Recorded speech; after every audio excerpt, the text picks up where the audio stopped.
the person that's part of my queer lineage that I remembered, his name is Hugh.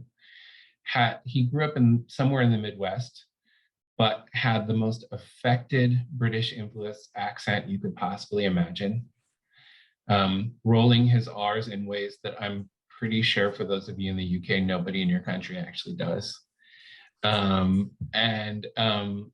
So sometimes when I am thinking about like, oh wow, I'm going into this really intense session with a client in conflict, how am I going to show up as me?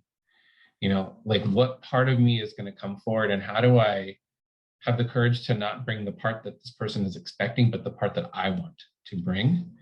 I realized that I'm leaning on a lineage of other queer people, including Hugh, who was the subject of the story that I was excitedly telling Jerry one morning when we decided, hey, I think there's something here to share with the community.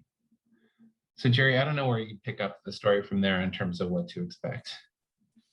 Well, I think just hearing that story from Peter really excited me, because it made me think like, oh, what kind of support did I have as a kid? Maybe that someone saw me as a shy gay kid or whichever, and supported me, but I don't remember it as an adult. And how wonderful it would be to kind of explore that and figure out things that we may have forgotten.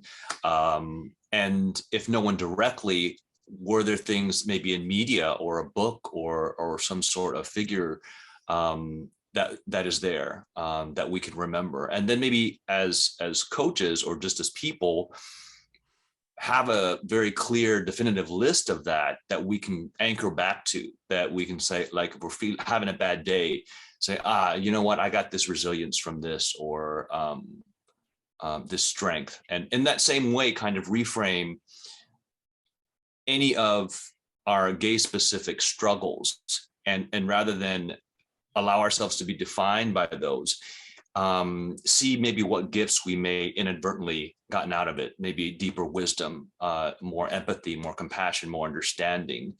And so we can focus on that rather than the struggle itself. And